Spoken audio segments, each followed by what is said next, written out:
continuing the chapter Search, and this is the last chapter.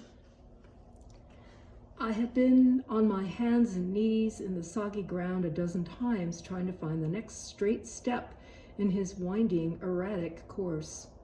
But once he started for the rise to the south, he went straight for it with a singleness of purpose most people could not have generated. I went scrambling after him, covered with mud, scratched by thorns, cold and tired. I had been running on all fours, crouching, climbing, walking, jumping, crawling, doing most of the things he had done in a full day, in only 4 hours. I had a good idea where his footprints would be on top of the rise when I got there, but following them out of the swamp would save me precious time in the morning. It was full dark when I followed the last footprints up the rise, feeling them with the tips of my fingers, brushing back and forth as Stalking Wolf had taught me. I reached out the length of his stride and moved my hand over the width of his straddle. I felt for a diagonal line of his foot as it toed outward, or for the last fading wedge of a heel print. He was hitting hard on the toes because of the incline, and the prints were ever deeper than I needed to get along with them quickly. I was tired and I wanted to stop, but I had to have a solid print the rain could not completely take away.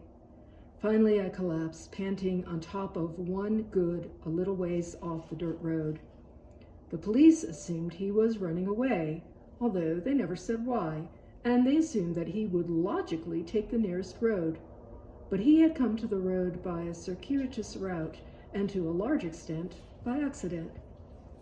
The road was familiar to him, but there was not nearly as much of interest on the road as there is off in the woods alongside it, and that is where he walked. I understood that. It was there I would have walked, and I could see the fascination with the small and ordinary things that characterized my own walk. I might as well have been tracking myself the way it wound and meandered. I had no doubt that the trail that I would pick up in the morning would begin wandering no more than 50 yards down the road. Still, I had a solid track. It was 3 days old, but I knew it would lead me to him if he had survived the night. I believed he was still alive, and I knew the odds were a lot more in his favor than the police thought they were. He had taken shelter again. He had eaten a couple of his sandwiches as he walked, and hunger was a problem more than a threat. If he kept sucking on the fiddleheads that he plucked, eventually he would get hungry enough to eat them, and they alone would keep him going for a while. He was capable of finding his own shelter, and with a little luck, I believe he would make it. His track showed a gift for seeing the wondrous that I almost envied. He may have been worried that he was lost, but it did not dampen the delight he seemed to find every few feet. I hoped he would find himself a shelter from the storm and something to eat. I went out and made a marker in the road opposite the track and backtracked to where I had found his lunch and clothes. He had left the albums stacked as if he expected to come back for them once he had got himself orientated. They were not just dropped, and except for the heartbreaking shuffle of helpless tracks outside the chicken coop, he had not given way to panic or despair. I did not know how many people with PhDs would have kept themselves alive as well. I lay on the track, deciding whether to go on all night. If I tracked by feel all night, I might move a quarter of a mile up his trail by morning. In daylight, it would be an hour's work. The tracks I was following were still from Sunday, and I knew that unless he was dead, I was not within easy reach of him in the dark. So I picked myself up and went back and collected his valuables and took them to his father for identification. The father said they were Tommy's, and he looked at me as if he expected me to say I had found them near a body. But his eyes said the true feelings of a parent did not tell him that Tommy was dead, and until he felt that in his heart, he would not give up believing in Tommy's safe return. I told him I could not be sure, but I believed Tommy was still alive, that he had been taking cover and foraging for food and had a chance of surviving. I had his trail, and by the end of the next day, I would know how close I was. I took the clothes and the records with me to the car. The sergeant threw his cigarette out the window and took me down to the firehouse to report. I was still wet and muddy, and my arms were scratched. I looked like I'd been dragged up and down the road behind a car. The sergeant looked at me like I was enjoying getting mud all over the seat covers. I was too tired for either an argument or an apology, and I said nothing. He drove off. Only 40 men were left after sunset, and most of those had gone home or back to the firehouse for a quick beer after a hard day. They had spent a long day in the woods, and they had come up with nothing. The woods were too thick for even the dogs to pick up a scent. They were all sure he was dead. If they were troubled by it, it didn't show. The fire chief looked me up and down and shook his head like a mother who's going to have to wash the clothes. "Do you have fun playing in the rain, Piney?" I had the jacket bundled up under my arm. They saw nothing but mud anyway. I said nothing. The chief looked like he would have washed me out of any training program he'd ever run. "Well, Tracker, what did you find?" I unfolded the jacket and took out the lunch bag and slammed it on the table in front of him. There's his lunch. There's his extra shirt. There's his hat. There's the record albums he took with him, and there's his extra shoes. I spread the jacket over all of them. And here's his coat. He's alive. He's been living in a chicken coop and things. He's been living in the chicken coop and in things and eating his lunch in fiddleheads. There was a stunned and awkward silence that deepened with each object I slammed down on the table. The silence hung in the air for what seemed like an hour. The fire chief shook his head in rueful disbelief, like a man who has bluffed against a full house. Then he turned over his shoulder and shouted, "Hey, Larry, get the Tracker a beer." I took a Coke by way of compromise because I did not want to reject his hospitality. If I had thought about it, I suppose in their position, I would have been skeptical too. But I was used to it. I told them that what I had found, and they were full of questions about how I had done it. When I left, the chief asked if there was anything I needed, and when I said I didn't think so, he said they would give me a walkie-talkie I could direct the helicopter with once we got close. If he still believed I wouldn't get that close, it didn't show on his face. The next morning it was drizzling, but the rain cleared off by midday. The second day was more grueling than the first. The temperature was way below normal, and the drizzle had a late winter sting to it. I was wet before I started, but the trail looked promising, and I was anxious to get at it. Tommy had been holding his own, but he had been lucky, and I was worried. So many days had passed between when he had started and when I had.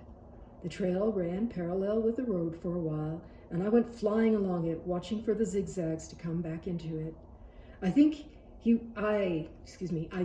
was going the wrong way and didn't realize that the landmarks he recognized every once in a while should have been running in the opposite direction. Maybe he was just happy to see something familiar. Once he seemed to himself to be on the road for home again, his curiosity took over, and his trail went in butterfly loops and flitters along the road, and then down towards the stream.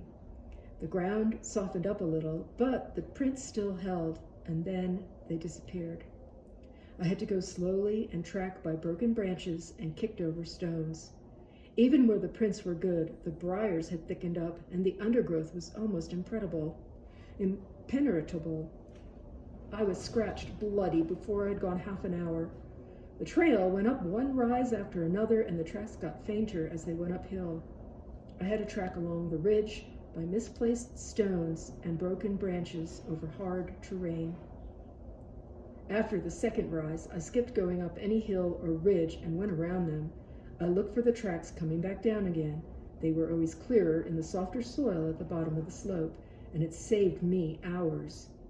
Sometimes he would come down a little left of where I expected, but generally he came down the right side as a right-hander would.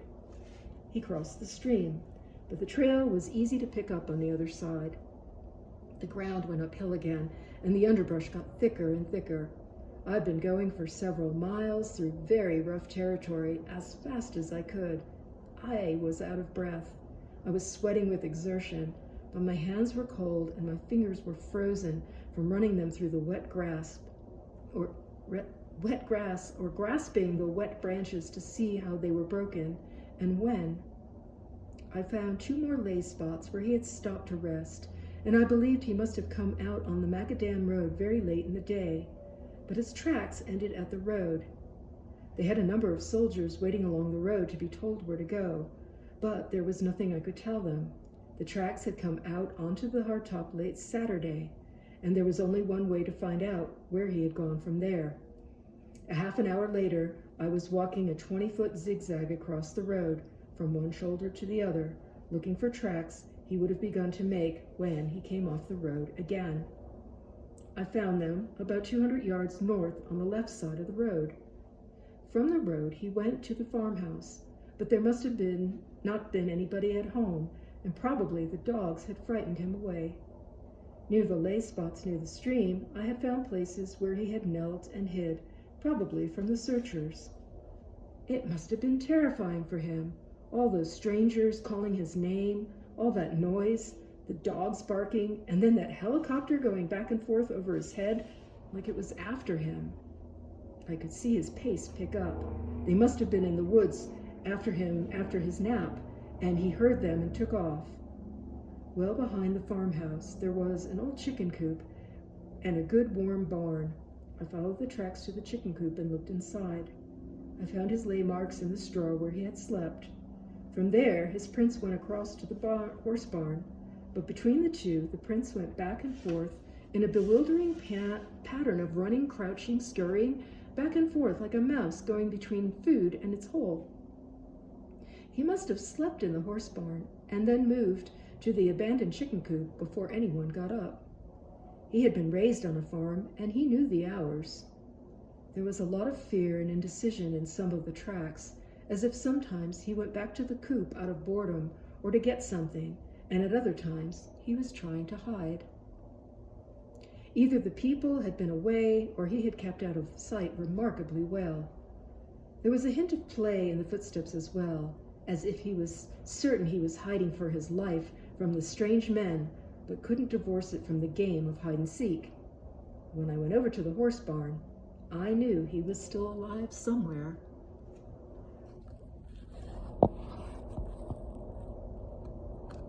I'm trying to adjust it to get more of the sunset for y'all.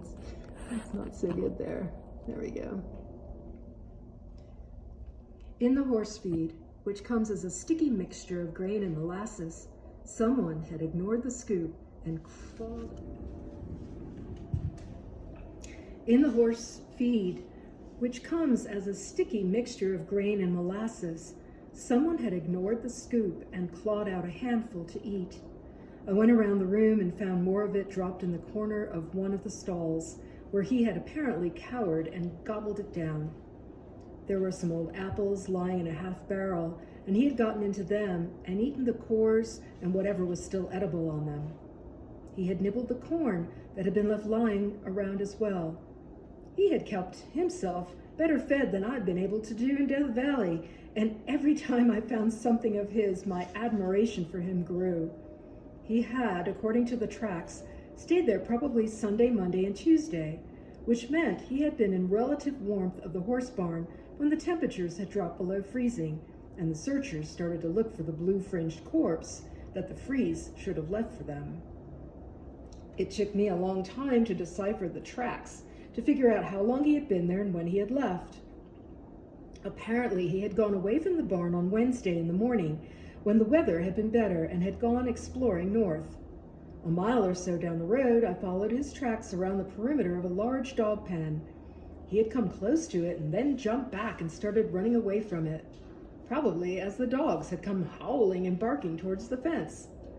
The dogs came barking towards me as well, and I went past, and the woman who owned them came out to see what was going on. She said that the dogs had been disturbed Wednesday morning and later again the same day. I knew we were getting close to him. His trail crossed the stream again and went through some rough country, but I was getting more and more worried. Unless we found him before nightfall, he was probably going to have to spend the night in the open. and I was not sure how much strength he had left. There was still an exuberance in his walk, but it slid into shuffle of fatigue more and more often as the struggle wore him down. By the time I recrossed the road, I had spent another 3 hours of steady moving on the trail. When I find a trail, I move along it with total concentration, and sometimes I run into things. Stray branches had caught me in the head and tore at my arms, and I had deep scratches almost everywhere that kept bleeding. But there was no time to stop and clean them up just so that they would look good. My total absorption in the track kept the pain away. Nothing kept away the frustration. I stopped at the side of the road, gasping in almost complete despair. I had been so close to him so often. I could almost see his feet leaving the marks I was beginning to pick up. But the going had been alternating runs and dead stops, all of it through the tightest tangle of brush and vines I had ever tracked through before. I had gone over equally bad country following deer, but then I could always go down the same path of least resistance the deer had worn down. But this was practically a continual fight through almost jungle-thick undergrowth. I had been at it for 7 hours, and I was exhausted. My breath came in gasps, and my hands stung with numbness. I looked at the road and cursed. I had come so far, and I knew I was close, so close. I almost cried. I wanted to find him so badly, but my body did not want to go any farther. I sat slumped at the side of the road. If his track was not straight across, it would take hours to find it. I would have to snake back and forth across the road again, and the warming trail I could feel bringing me nearer to him would go cold. I had come to a breaking point again. I was tired and thirsty and frustrated beyond words because it was taking so long for me to find him when neither of us had the time. The temperature was going down below freezing again, and I did not think he could find his way back to the horse barn as he had when the dogs had frightened him. If we didn't find him soon, I was not sure he would make it. I sat looking forlornly at the road. Out at the edge of your will and stamina, there is always a place where you come upon despair. Maybe it's a thing of the blood. The waste products build up with extended exertion, and your spirit plummets like the 20-mile depression of the marathoners. I had had it before, and I waited for it to burn past me and leave me in the flowing center of energy that always followed the crash. In a few minutes, I was asking myself why the hell I was sitting there like I had nothing better to do than feel sorry for myself. I got up and crossed the road, and there, on the other side, almost in direct line, was the rest of his trail. I looked at it with elation. The prints were almost new. I was almost tripping his heels.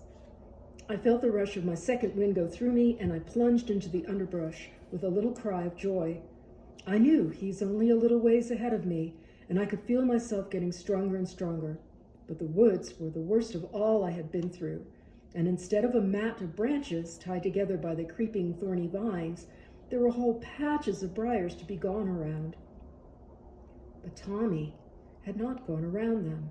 He had ducked down to deer high and gone low, crawling on his hands and knees down the runs. I went after him the same way, but I was a lot bigger, and the briars tore at me until my shirt was in tatters, and there did not seem to be a running inch on my arms or face that was not scratched. I was a smear of blood and mud, but I kept pressing after him. I would have overtaken the brightest PhD in a few hours, but Tommy stayed outside my grasp, tormenting me, and I wondered what all this training was for, and all the suffering and learning when I just couldn't get the man who was running just beyond my reach, perhaps to his doom. I was almost about to let the helicopter boys have at it when I found the first of his footprints in the swamp. They were just beginning to fill with water. I stifled a shout of joy. He was within hearing distance. I was right behind him. I crashed across the swamp and picked up the trail again. I groaned when I saw where it went. The briar patch must have been 50 yards across, and he'd gone down on it in his knees to crawl in. If I went around, I would lose precious time. If I went through, I was going to have to pay a heavy price I didn't think I could pay. I knew he could be no farther away than the far side of the briars. and I called the helicopter to come in about 100 yards ahead of me. A second or two later, it clattered in over the land on the far side of the briars. I heard the pilot shouting that he saw him lying down but apparently alive. I gave a sigh of relief. The helicopter pilot gave his report, and someone ordered the troops along the roadway to come in through the woods to surround him. They closed in on 3 sides, leaving only the briars in front between us. He was alive, and that was all I cared about. I slumped down and let the tiredness that I had been holding back for so long wash over me. All I wanted was a hot bath, a hot coffee, and a long sleep. My walkie-talkie crackled as the helicopter swayed back and forth over Tommy, trying to shout down to him with the bullhorn. I paid no attention to it until the pilot shouted, "He's running! Oh, hell! He's running again!" There was only one place he could run, and that was back into the briars. But if he made it back in at any other place than the run that I was in, and we might never find him. The soldiers were still too far away from him to stop him. I plunged into the briars. The runs beneath them were far too small most of the time, and the day-glow vest they had given me was nothing but strips of cloth by the time I came out the other side. My flannel shirt was shredded, and my thermal undershirt ripped from neck to waist as I flapped open as I ran. I can't think of a place that I did not have a thorn scrape or a tear. I came staggering out of the briars in time to see the SWAT team running at him from the other side of the clearing. He had stopped running not 20 yards from where I was, and I ran towards him. He had fallen to the ground and was cringing there. A helicopter clattered above him, shouting instructions that disintegrated 10 feet below the bullhorn. Tommy seemed to be waiting helplessly for the strange men to do whatever terrible things strange men did when they caught someone. The SWAT team men got to him first. They were happy to have found him, but they were more afraid that he would run away again, and they wanted good hold on him more than anything else. They pulled him to his feet, and he struggled, but they were very big men, and he had no chance. Still, he kept thrashing, and I admired his courage as much as I admired his resourcefulness. He made sounds that were too terrified to be speech, and the soldiers tightened their grip on his arms to keep him from getting away. He looked like a rabbit who was about to turn and lash out with everything he had, because the only other alternative is death. Hold on 1 second. I have to do something with the cats. Hold on. His scream pried his mouth open, and I peeled the wrapper off the tasty cake I had been carrying tucked in the pocket of my vest. I stuffed it into his mouth, and his fear melted. He stopped resisting, and the soldiers loosened their grip. Tommy pulled free and threw his arms around me and hugged me as if he had been waiting for me to come and get him for a long time. I put my arms around him, and he began to cry the way only a child can when he is safe enough to afford the luxury. He had come a long way on his own. He had survived when nobody believed he could. He had overcome obstacles everyone thought were utterly beyond him. He had done what the articulate and brilliant could never have done. He had survived 5 days on only his resourcefulness and his daring and his unshakable belief that sooner or later his father or someone he could trust would come along and take him home again. I could feel the relief forcing his sobs, and I cried with him because he was there and alive. And if my life ended in the very next instant, all the years I had spent learning to track had been justified. I was where I should be, and I was happy and thankful to be there. Well, thanks for joining me for reading the tracker, the true story of Tom Brown Jr., and I'll see you all in the next video. Till then.